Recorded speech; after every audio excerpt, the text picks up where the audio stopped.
सबको नमस्कार। आज के वीडियो में हम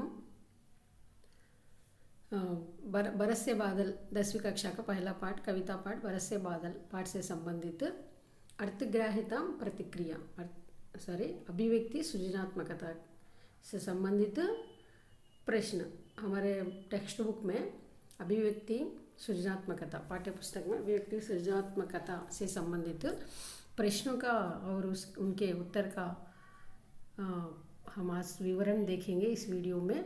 చూడండి అందరికీ నమస్కారం అండి। ఈరోజు వీడియోలో 10వ తరగతికి సంబంధించిన ఫస్ట్ లెసన్ బరసే బాదల్ అది కవితా పాఠ్ కదా। ఆ కవితా పాఠ్కి సంబంధించిన అభివ్యక్తి సృజనాత్మకత అనే క్వశ్చన్స్ టెక్స్ట్ బుక్లో ఉండే అభివ్యక్తి సృజనాత్మకత అనే क्वेश्चंस की చూడండి ఇక్కడ ఉంది కదా అభివ్యక్తి సృజనాత్మకత కి సంబంధిత दो प्रश्न यहाँ पर రెండు క్వశ్చన్స్ ఉన్నాయి। ఆ రెండు క్వశ్చన్ల యొక్క దాని ఆన్సర్స్ మనం ఈరోజు ఈ వీడియోలో ఎక్స్ప్లెయిన్ చేస్తాను। క్వశ్చన్ అండ్ ఆన్సర్ ఎక్స్ప్లెయిన్ చేస్తాను। మరి ఈ వీడియో మీకు నచ్చితే మీరు ఈ వీడియోని చూసిన తర్వాత మీకు నచ్చితే మీరు లైక్ చేసి షేర్ చేయండి। మీకు ఇలా అన్ని లెసన్స్ 10th క్లాస్ అన్ని లెసన్స్ మీకు క్వశ్చన్ ఆన్సర్స్ గ్రామర్ తర్వాత ఓన్ క్వశ్చన్స్ లెసన్స్ యొక్క ఎక్స్ప్లెనేషన్ అన్నీ కావాలంటే మీరు నా ఛానల్ని సబ్స్క్రైబ్ చేసుకోవాలని కోరుకుంటున్నాను। ఓకే, మనం క్వశ్చన్లోకి వెళ్దాం ఇప్పుడు। చూడండి ఫస్ట్ క్వశ్చన్, वर्षा सभी प्राणियों के लिए जीवन का आधार है कैसे। फर्स्ट क्वेश्चन, वर्षा सभी प्राणियों के लिए जीवन का आधार है कैसे।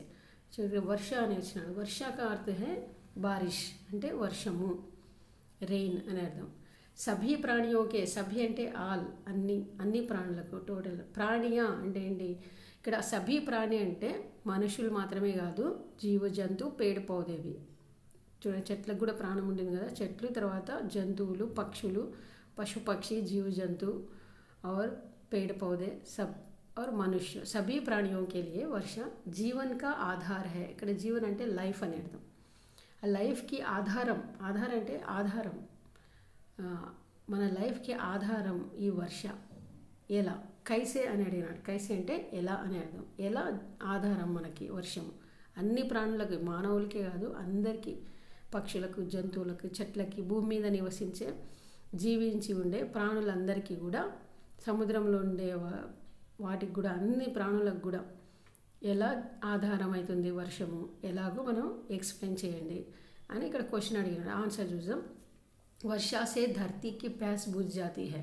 वर्षा से पहले क्या होता है, धरती की प्यास बुझ जाती है। ఇక్కడ ప్యాస్ అని కూడా ప్యాస్ అంటే దప్పిక, భూమి చాలా దప్పిక కొని ఉంటుంది। ఎందుకంటే వర్షాకాలానికి ముందుగా మనకి సమ్మర్ వస్తుంది, ఎండాకాలంలో భూమి నీళ్లు లేక చాలా ఎండిపోయి ఉంటుంది, చాలా థ్రస్టీగా అయిపోయి ఉంటుంది।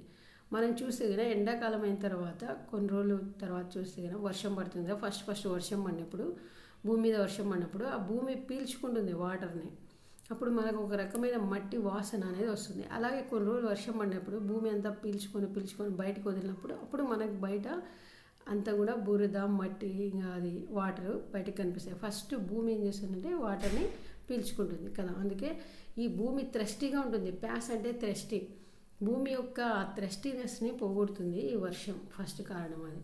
వర్షా సే ధరతీకి ప్యాస్ బుజ్ జాతి హై, బుజ్ జానా అంటే తీరిపోతుంది అని అర్థం।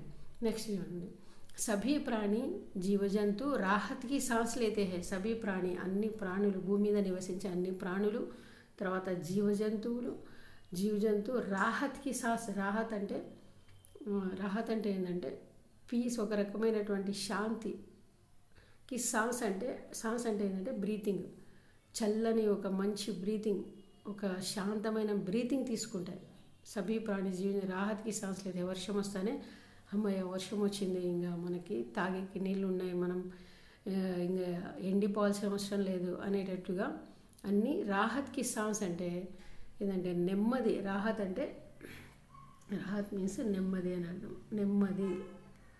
నెమ్మది యొక్క సాన్స్ అంటే ఊపిరి, సాన్స్ మీనింగ్ ఊపిరి, నెమ్మదితో ఊపిరి పీల్చుకుంటాయి।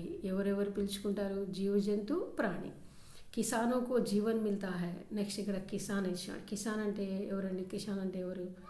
కిసాన్ అంటే రైతులు. కిసానో కో క్యా హోతా హై? జీవన్ మిల్తా హై. కిసానో కో జీవన్ మిల్తా హై. और జీవన్ అంటే లైఫ్ దొరుకుతుంది. కిసానో కో లైఫ్ జీవన్ క్యూ మిల్తా హై? జీవన్ ఎందుకు దొరుకుతుందంటే రైతులు వర్షం అన్నప్పుడు ఏం చేస్తారు? పొలాలు పంటలు వేసుకుంటారు.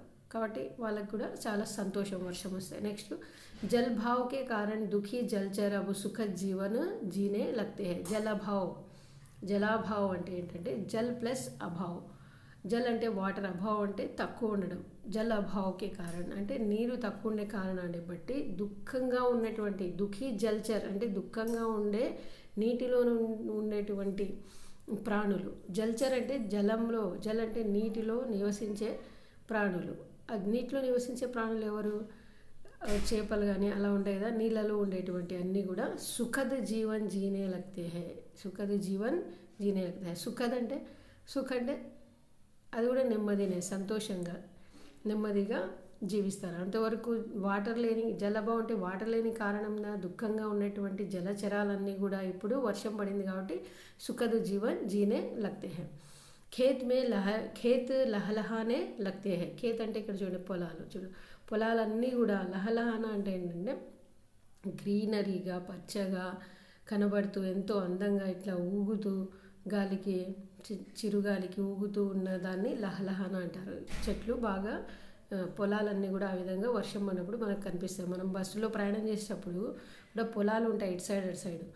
ఎండాకాలంలో చూస్తే గిన అవన్నీ పోయి అసలు గ్రీనరీనే ఎక్కడ కనపడదు. అదే వర్షం పడినప్పుడు మనం చూసినామంటే గిన అంత గ్రీనరీగా ఉండి అవి ఎంతో చిరుగాలికి ఇట్లా ఊగుతూ ఉంటే దాన్నే లహలహన అంటారు అనమాట. అలా పొలాలు కూడా ఉంటాయి.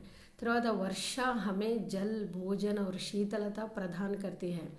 వర్ష హమే జల్ భోజన్ और शीतलता ప్రదాన్ करती है. వర్షం ఏం చేస్తుందంటే మనకేమిస్తుంది? జల్, వాటర్, తాగేకి వాటర్ ఇస్తుంది.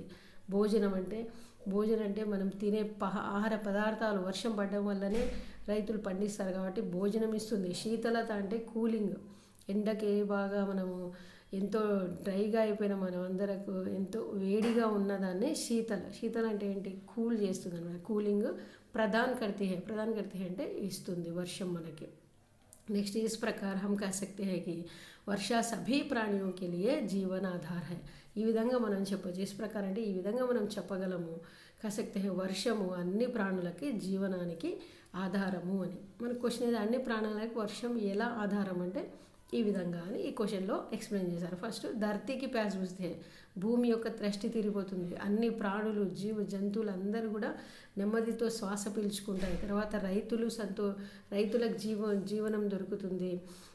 తర్వాత జల్చర్ అంటే సముద్రం ఉండే ఆ యొక్క జలచరాలు కూడా నీళ్లు రావడంతో, వర్షం అనేప్పుడు నీళ్ళు వస్తాయి నదుల్లోకి రావడంతో అవి కూడా బ్రతుకుతాయి, సుఖంగా బ్రతుకుతాయి. నీళ్ళు ఎండిపోతే అవి కూడా చనిపోవాల్సిన పరిస్థితి, నీళ్ళు ఎండిపోతాయి నదుల్లో. తర్వాత పొలాలు కూడా గ్రీనరీగా అయిపోతాయి. తర్వాత అందరికీ వర్షం అందరికీ వాటర్ ఇస్తుంది, భోజనం ఇస్తుంది, కూల్ ఇస్తుంది. సో అందుకే మనం చెప్పగలము వర్షం అన్ని ప్రాణులకి జీవన ఆధారం అని మనం చెప్పగలము. ఇప్పుడు సెకండ్ క్వశ్చన్ చూసాము. वर्ष ऋतु के प्राकृतिक सौंदर्य पर अपने विचार लिखिए. वर्ष ऋतु के प्राकृतिक सौंदर्य पर अपने विचार लिखिए. क्वेश्चन చూడండి ఎంత బాగుందో. వర్ష ఋతుకే ప్రాకృతిక సౌందర్యం. ఇక్కడ ప్రాకృతిక అంటే ఏంటి? న్యాచురల్ బ్యూటిఫుల్నెస్ గురించి చెప్పమంటున్నారు. వర్షం పడినప్పుడు, వర్ష ఋతువు వచ్చినప్పుడు నేచర్ ఎంత బ్యూటిఫుల్గా ఉంటుంది అనే దాని మీద మీ యొక్క ఆలోచనలు అపనే విచారాలు లిఖియండి, మీ యొక్క థాట్స్ రాయండి అని. వర్షం పడినప్పుడు వర్ష ఋతువు అంటే సీజన్, ఋతువు అంటే ఏంటి? సీజన్. వర్షాకాలం వచ్చినప్పుడు ప్రకృతి ఎంత సౌందర్యంగా ఉంటుంది అనే దాని గురించి మీ యొక్క ఆలోచనలు రాయండి అని ఇలా క్వశ్చన్ ఇచ్చారు. చూద్దాం. వర్ష ఋతువుకి ఆగమన్ సే ప్రకృతి మే ఏక్ నయా రంగ్ ఆనే లగ్తా హై.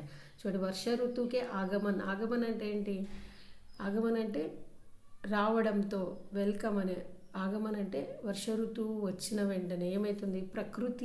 ప్రకృతిలో, నేచర్లో నయా రంగ్ ఆనే లగ్తా హై, కొత్త రంగు వచ్చినట్టుంటుంది మనకు.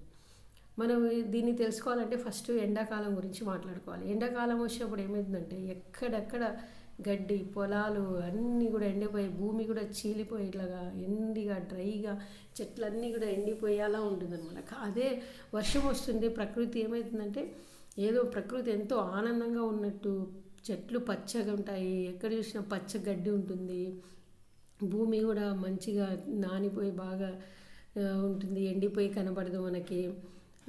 ఆ విధంగా వర్షాకాలం వచ్చినప్పుడు మనకు కనిపిస్తుంది. అందుకే ఇక్కడ నయా రంగు అంటే కొత్త రంగు కనిపిస్తూ ఉంది ప్రకృతిలో. వర్ష ఋతువుకి ఆగమన్ సే ప్రకృతి మే క్యా ఆతా హై, నయా రంగు ఆనే లగ్తా హై, కొత్త రంగు వచ్చినట్టు కనిపిస్తుంది. ఆకాశమే బాదల్ ఛానే లగ్తే హై, ఆకాశంలో వర్షాకాలం వచ్చినప్పుడు అవుతుంది. ఆకాశంలో బాదల్ అంటే ఇక్కడ క్లౌడ్స్, ఆకాశంలో క్లౌడ్స్ వ్యాపిస్తూ ఉంటాయి. ఛానా అంటే ఏంటి, వ్యాపించడం. ఆకాశం అంతా మనకు ఎప్పుడు నల్లని మేఘాలు కనిపిస్తూ ఉంటాయి. ఘనే బాదల్, ఇక్కడ బాదల్ అంటే క్లౌడ్స్, ఘనే బాదల్ అంటే దట్టమైన వర్షం యొక్క క్లౌడ్స్, ఘన అంటే దట్టమైన అని అర్థం. గర్జన్ కర్తే హై, గర్జన్ కర్ణ అంటే ఏంటి, గర్జన్ కర్ణ అంటే గర్జిస్తాయి, దట్టమైన నల్లని మేఘాలు. ఘనే బాదల్ గర్జన్ కర్తే హై, గర్జన్ అంటే రోరింగ్ చేస్తుంటాయి. క్లౌడ్స్ వచ్చినప్పుడు ఆకాశంలో నల్లని మేఘాలు వస్తే రోరింగ్ సౌండ్ కూడా వస్తుంది వర్షం పడేటప్పుడు మనకి. నెక్స్ట్ ఔర్ బిజిలీ చమక్నే లగ్తే హై, దాంట్లో మళ్ళీ బిజిలీ, ఆ యొక్క గర్జనలో మనకి బిజిలీ అంటే థండర్ యొక్క మెరుపులు కూడా షైనింగ్ అవుతాయి, చమక్నానే షైనింగ్ అవుతూ ఉంటాయి. కభీ కభీ ఇంద్రధనుష్ బి దిఖాయి దేతా హై, అప్పుడప్పుడు వర్షం పడినప్పుడు మనకి ఇంద్రధనుష్ కూడా కనబడుతుంది ఆకాశంలో. చూడండి, ఆకాశంలో ఇప్పుడు ఇక్కడ ప్రకృతి సౌందర్యాన్ని వర్ణిస్తున్నాం. ఆకాశంలో ఉండే మార్పులు ఏంటివి, ఆకాశంలో క్లౌడ్స్ వస్తాయంట, తర్వాత రోరింగ్ సౌండ్, తర్వాత షైనింగ్, మెరుపుల షైనింగ్, అప్పుడప్పుడు ఇంద్రధనుసు కనపడడం, ఇవన్నీ ఆకాశంలో మనం చూసినప్పుడు మనకు ఆ ప్రకృతి సౌందర్యం ఎంతో మంచిగా కనిపిస్తుంది. తర్వాత భూమి మీద నదీ నాలే ఇట్లాతే హుయే సముద్రమే మిల్ జాతే హై, నదీ నాలే అంటే నదులు కాలువలన్నీ కూడా నిండిపోతాయి వర్షం నీళ్ళతో. ఇట్లాతే హుయే అంటే గర్వంతో అని, గర్వసే సముద్రమే మిల్ జాతే హై, అవి నిండిపోయి పారుకుంటూ వెళ్ళి సముద్రంలో కలిసిపోతూ ఉంటాయి. నదుల నీళ్ళన్నీ పారుకుంటూ ఎక్కడ పోతాయి, సముద్రంలో కలుస్తుంటాయి. వృక్షమే నయే నయే పత్తే ఫూల్ ఆనే లగ్తే హై, ఇప్పుడు చెట్లు ఉన్నాయి, చెట్లకు ఏమొస్తుంది, చెట్లు ఏమవుతాయండి, చెట్లలో నయ్యే అంటే కొత్తగా, నయ్యే అంటే కొత్త కొత్త కొత్త ఆకులు, తర్వాత పత్తే నయే పత్తే నయే పత్తే ఫూలు, నయే పత్తే ఫూలు ఆనే లగ్తే హై, కొత్తగా ఆకులు చిగురుస్తాయి, తర్వాత పువ్వులు వస్తాయి వర్షం పడిన తర్వాత.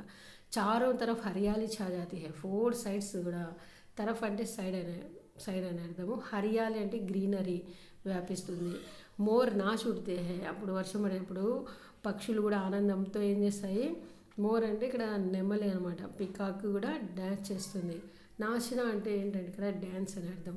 సావన్ కే మహీనే మే లడ్కియాన్ ఝూలా ఝూల్తీ హై, సావన్ అంటే ఇక్కడ శ్రావణ మాసం అని అర్థం, మంత్ నేమ్ అది. ఆ మంత్లో ఏమవుతుందంటే లడ్కియా, మహీనా అంటే మంత్ అని అర్థం, లడ్కి అంటే గర్ల్స్ అందరూ కూడా ఉయ్యాలలు వేసుకొని ఎంజాయ్ చేస్తారనమాట.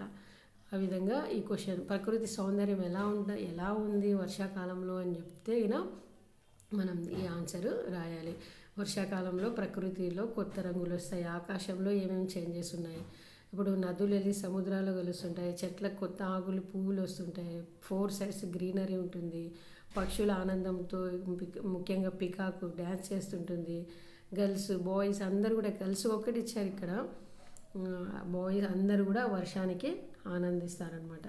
అలాగా ప్రకృతి మనకి బయట వర్షం అన్నప్పుడు కనిపిస్తుంది అని ఈ ఆన్సర్ ఇక్కడ రాశారు. చాలా మంచి ఆన్సర్స్ ఇవి, మీరు నేర్చుకుని ఎగ్జామ్లో రాయగలిగితే మీకు మంచి మార్కులు వచ్చేటువంటి అవకాశం ఉంటుంది. ఇప్పుడు మనం సారాంశం నేర్చుకుందాం. ఈ లెసన్కి బరస్తే బాధలకి సంబంధించిన సారాంశం చూడండి, ఇక్కడ बरसते बादल की संबंधिंచిన सारांश राजदामु। बरसते बादल कविता में प्रकृति का सुंदर चित्रण है, उसे अपने शब्दों में लिखिए।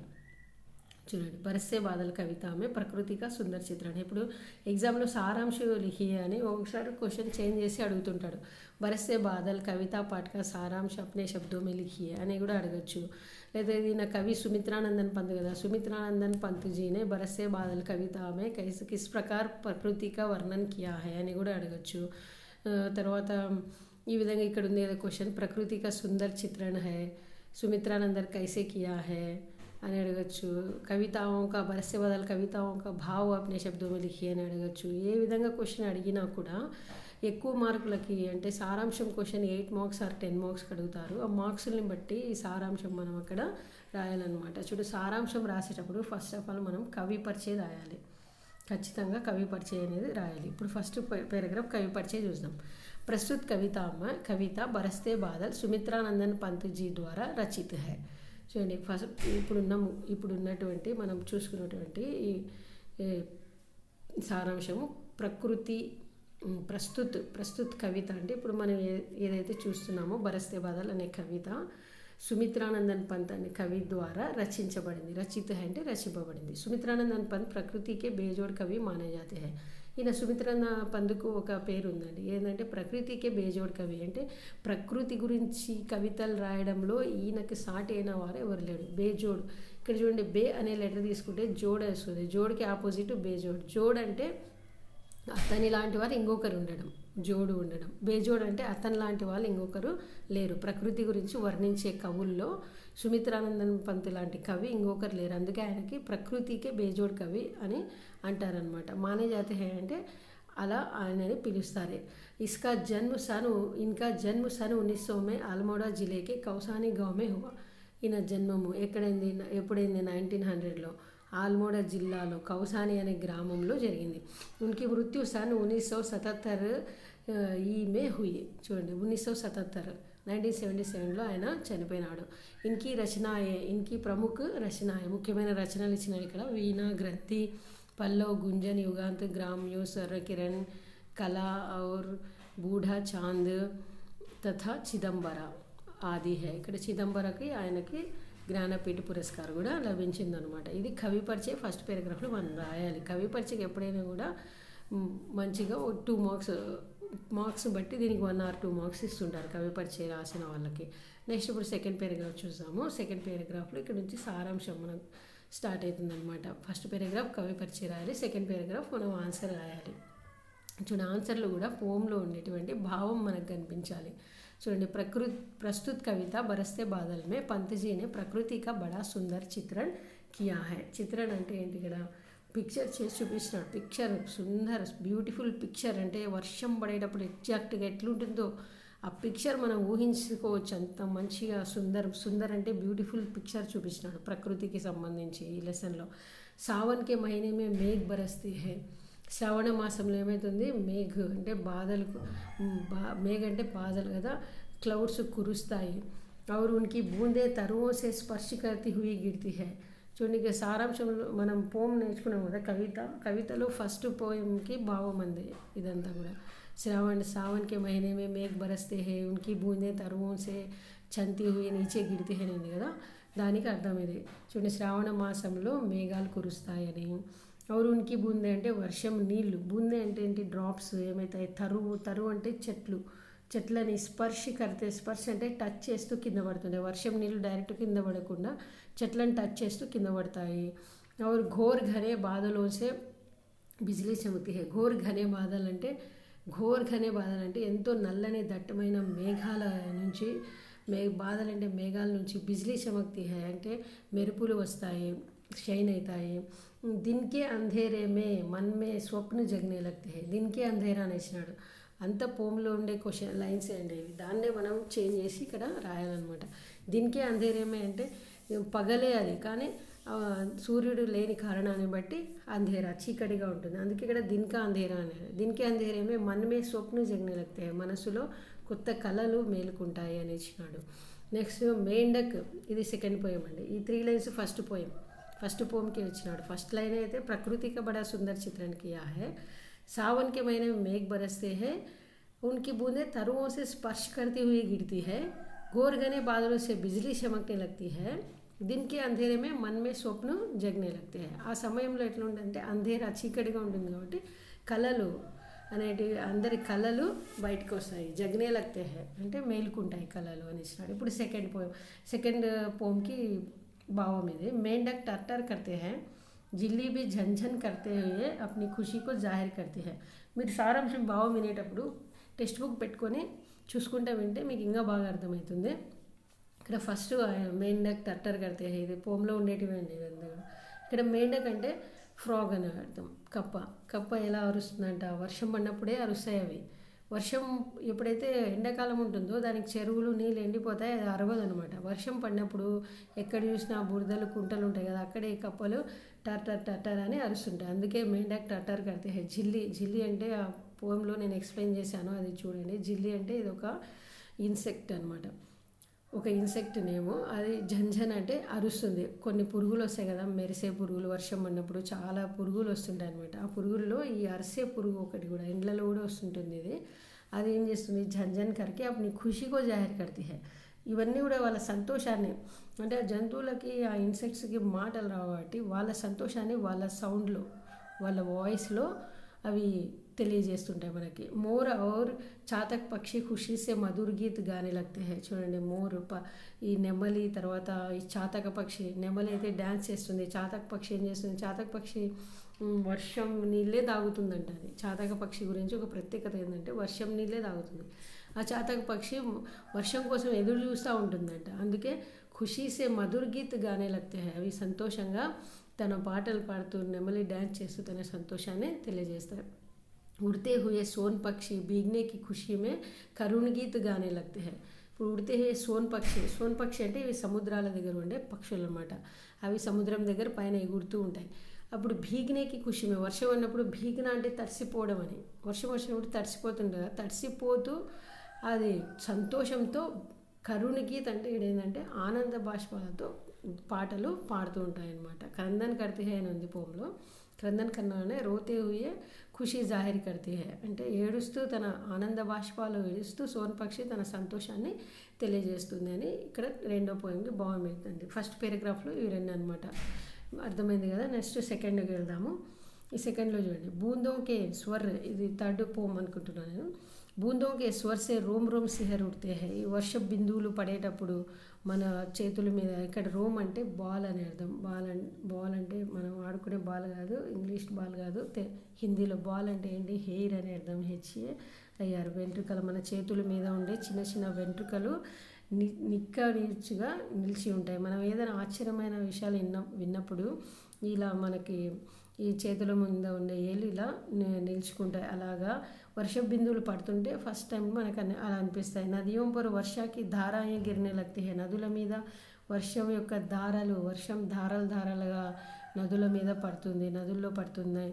మిట్టీ మే ఉగ్నే వాలి ఘాస్ భీ పులకిత్ హో జాతీ హై. మట్టిలో ఉగ్నవాలి అంటే మట్టిలో మొలచేటువంటి చిన్న గడ్డికి ఎవరు విత్తనాలు లేరు కదా, అదే వర్షం అన్నప్పుడు మొలుస్తుంది. అది కూడా పులకిత్ హో జాతీ హై. పులకిత్ హోనా అంటే సంతోషిస్తుంది. కవి కహతే హై కి పానీకి ధారాకు పకడ్కర్ ఉన్కా మన్ ఝూల్నే లగ్తా హై. ఇక్కడ కవి ఇంకా ఈ టూ లైన్స్ చూడండి, థర్డ్ పోమ్లో మనుషుల్లో జరిగే తర్వాత మట్టిలో జరిగేటి రాశారు. ఇక్కడ లాస్ట్ పోమ్ కవి కహతే హై. కవి యొక్క మనసు ఎలా మారింది వర్షం పడేటప్పుడు అంటే, పానీకి ధారాకు పకడ్కర్ ఉన్కా మన్ ఝూల్నే లగ్తా హై. కవి ఏమనుకుంటున్నాడంటే, ఆ వర్షం పడుతుంటే ఆ వర్షం యొక్క ధారాన్ని పట్టుకొని, అంటే దారాలుగా పడుతుంది కదా, ఈ విధంగా దారాలుగా వర్షం పడుతూ ఉంటుంది. ఇలా దారాలుగా ఇలా పడుతుంటే ఈ దారాన్ని పట్టుకొని కవి యొక్క మనసు ఊగాలని అనిపిస్తూ ఉందంట కవికి. అదే స్వప్నం అంటే. మనకు కూడా వర్షాన్ని చూసినప్పుడు చాలా అనిపిస్తాయి, పేపర్ పడవలు వేడవాలని అనిపిస్తుంది, ఏదైనా వేడిగా తినాలని అనిపిస్తుంది.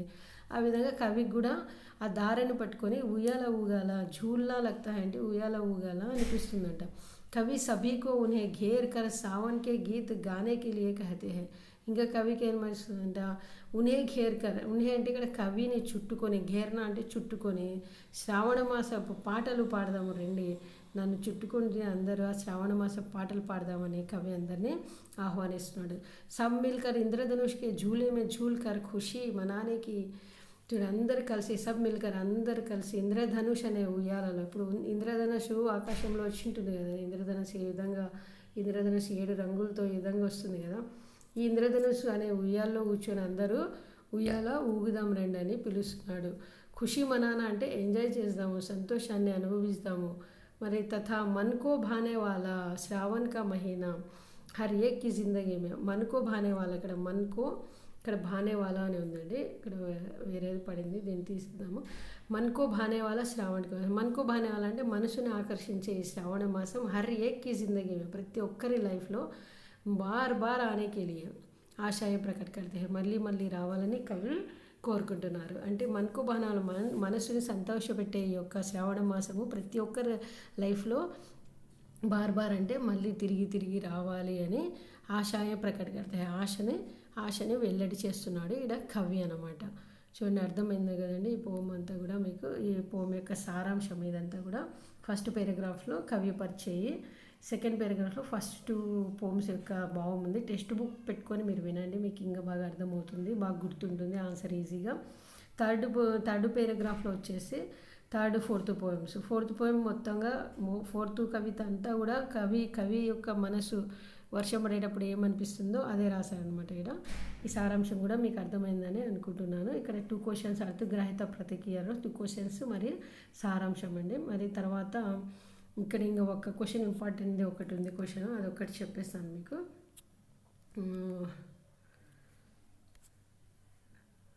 సారీ,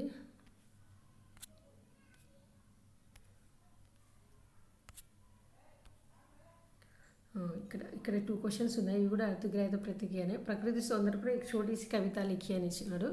ఈ కవిత మనకి ఎప్పుడు కూడా ఎగ్జామ్లో అడగలేదు, అందుకే ఇదేం అవసరం లేదు. లాస్ట్లో ఇక్కడ ఒక క్వశ్చన్ ఉంది, ఫిర్ ఆయే జీవన్ మే సావన్ మన్భవం ఐసా క్యూ కహా గయా హోగా స్పష్ట కీజియే అని ఒక క్వశ్చన్ అడిగిన అనమాట. చూడండి, లాస్ట్లో కవి చెప్పాడు కదా, ఫిర్ ఆయే జీవన్ మే సావన్ మన్భవం అనే ఈ సెంటెన్స్ని పోమ్లో లాస్ట్ లైన్లో కవి చెప్పాడనమాట. ఫిర్ అంటే బార్ బార్ అని ఇందాక చూసాం కదా సారాంశంలో. బార్ బార్ అంటే తిరిగి తిరిగి మన జీవితంలో ఈ శ్రావణ మాసం మన్కో భానేవాలా, మన్భవన్ అంటే మనసును ఆకర్షించే శ్రావణ మాసం మళ్ళీ మళ్ళీ రావాలని ఇట్లా ఎందుకు కవి కోరుకుంటున్నాడు, ఐసా క్యూ కహా గయా హై, ఇట్లా ఎందుకు చెప్తున్నారు ఇక్కడ, దాన్ని మనం చెప్పాలి, ఎందుకు మళ్ళీ మళ్ళీ రావాలి మన జీవితంలో అని చెప్పేసి అడుగుతున్నాడు అనమాట. సావన్ కా మహీనామే, చూడండి ఇక్కడ సావన్ కా మహీనా హమే భీషణ్ గర్మీ సే రాహత్ దిలాతా హై. శ్రావణ మాసమే ఎందుకు రావాలి కోరుకుంటున్నాం అంటే ఫస్ట్ రీజన్ ఏంటంటే హమే భీషణ్ గర్మీ అంటే ఎక్కువ వేడి, ఇక్కడ గర్మీ అంటే వేడి, భీషణ్ అంటే ఎక్కువ తట్టుకోలేంటి ఈ వేడితో రాహత్ దిలాతా హై అంటే నెమ్మది ఇస్తుంది. మనకి వర్షం వస్తే ఆ వేడి అనేది వెళ్ళిపోతుంది, మనకి నెమ్మది వస్తుంది. గావో మే सावन के झूले में युवतियाँ झूलती है. ఇంకా ఏమవుతుంది ఇక్కడ చూడండి, सावन के झूलों पर गाँवों में सावन के झूलों पर యువతియా ఝూల్తీ హై. ఇప్పుడు గ్రామాల్లోకి వెళ్ళి చూస్తే సిటీస్లో మనకు కనబడదేమో కానీ గ్రామాల్లోకి వెళ్ళి చూస్తే అక్కడ పొలాలు ఉంటాయి, పొలాల్లో చెట్లు ఉంటాయి, మనకి పెద్ద చెట్లు. ఆ చెట్లకి ఏం చేస్తారంటే ఝూలే అంటే ఏంటి, ఉయ్యాల వేసుకొని, యువతియా అంటే యంగల్స్ ఉయ్యాలలు ఊగుతుంటారు, సంతోషం వ్యక్తం చేస్తారు. కహీ త్యోహార్ ఇస్ మహీనే ఆతే హై, కహీ త్యోహార్ ఈ శ్రావణ మాసంలో ఎన్నో రకాల పండుగలు వస్తాయి. రాఖీ పండుగ కూడా వస్తుంది అనుకుంటున్నా. శ్రావణ మాసంలో చాలా పండుగలు వస్తాయి అని ఇక్కడ ఇచ్చారు. మళ్ళీ ప్రకృతి బి బహుత్ సుహావని లగ్తీ హై, సుహావని అంటే ఎంతో, ప్రకృతి కూడా ఎంతో అందంగా మనకి కనిపిస్తుంది వర్షం పడడం వల్ల ఈ యొక్క శ్రావణ మాసంలో. సబ్కా మన్ ప్రసన్న హోతా హై, అందరు ఎంతో సంతోషంగా కనిపిస్తారు, రైతులు సంతోషంగా ఉంటారు, తర్వాత పక్షులు జంతువులు సంతోషంగా ఉంటాయి, ఎందుకంటే శ్రావణ మాసంలో వర్షం పడుతుంది కాబట్టి వాళ్ళందరూ సంతోషంగా ఉంటారు. అందుకే అందరు సబ్ ప్రసన్న హోతే అని ఇస్తున్నాడు. ఇస్లియే కహా గయా హోగా కి ఫిర్ ఆయే జీవన్ మే సావన్ మన్భవం, అందుకే ఈ విధంగా చెప్పినారు, మళ్ళీ మళ్ళీ మన జీవితాల్లో శ్రావణ మాసం తిరిగి తిరిగి రావాలి అని. ఫస్ట్ రీజన్ ఏంటంటే మనకు వేడి పోగొడుతుంది. రెండవ రీజన్ యువతియా ఝూల్తీ హై, వాళ్ళు ఉయ్యాలలు ఊగుతారు. చూడండి, ఈ లెసన్ రాసినప్పుడు కవి అప్పుడు ఎక్కువ, ఇప్పుడంటే అంతే టెక్నాలజీ పెరిగిపోయింది, కానీ కవి పోమ్ రాసేటప్పుడు అది ఓల్డెన్ డేస్ కాబట్టి అప్పుడు ఉయ్యాల ఊగేవాళ్ళు అనమాట. ఎప్పుడెప్పుడు ఈ చల్లగా అవుతుంది అప్పుడు వెళ్ళి ఉయ్యాలేసుకుందామని ఉంటారనమాట. అందుకే ఇలా రాశాడు కవి. తర్వాత పండగలు రావడం ఆ మంతులో, తర్వాత ప్రకృతి కూడా వర్షం పడడం కావడం చేత ప్రకృతి కూడా అందంగా కనబడము, అందరు సంతోషంగా ఉండడము, దాన్ని బట్టి ఆ ఒక శ్రావణ మాసం మన జీవితాలు ఎప్పుడు రావాలి, మనకు ఆకర్షిత్ కర్నే వాళ్ళ మనసుని ఆకర్షింపజేసే ఆ శ్రావణ మాసం ప్రతిసారి రావాలి అని చెప్పేసి కవిరా కోరుకుంటున్నాడు అని ఆన్సర్ అనమాట. అర్థమైంది కదండి. ఇప్పుడు అర్థగ్రహిత ప్రతిక్రియ క్వశ్చన్స్ అన్నీ కూడా కంప్లీట్ అయిపోయినాయి. ఇంతకుముందు వీడియోలో బాక్స్ క్వశ్చన్స్ కూడా చేశాను నేను. టెక్స్ట్ బుక్లో ఉండే బాక్స్ క్వశ్చన్స్ ఉన్నాయి 3, దాన్ని కూడా నేను ఒక వీడియోలో ఎక్స్ప్లెయిన్ చేశాను. హెడ్డింగ్ చూడండి, బాక్స్ క్వశ్చన్స్ అని ఉంటుంది. మరి ఇవి సారాంశము, అర్థగ్రహత, ప్రతిగ్రహ. ఇంకా భాషాకి బాత్ ఉందండి, ఈ లెసన్కి సంబంధించిన భాషాకి బాత్ నేను నెక్స్ట్ వీడియోలో చేస్తాను. కాబట్టి నా 10th క్లాస్ చదివే స్టూడెంట్స్ ఈ ఛానల్ని సబ్స్క్రైబ్ చేసుకోండి. ఎందుకంటే మీరు ఈ వీడియోలో మొత్తం టోటల్ టెక్స్ట్ బుక్ మీరు తీసుకుంటే అన్ని ఎక్స్ప్లెనేషను, పోము ఉంటే కవిత పాడము, తర్వాత అర్థగ్రహత ప్రతి క్వశ్చన్స్, తర్వాత సృజనాత్మకత questions, box questions, grammar, own questions అన్నీ కూడా నేను వీడియోస్లో ఎక్స్ప్లెయిన్ చేస్తాను. కాబట్టి మీరు సబ్స్క్రైబ్ చేసుకొని నా ఛానల్ లైక్ చేసి షేర్ చేయాలని కోరుకుంటున్నాను. ఈ వీడియో చూసినందుకు ఎంతో థ్యాంక్స్ అండి. ధన్యవాదాలు. Thank you.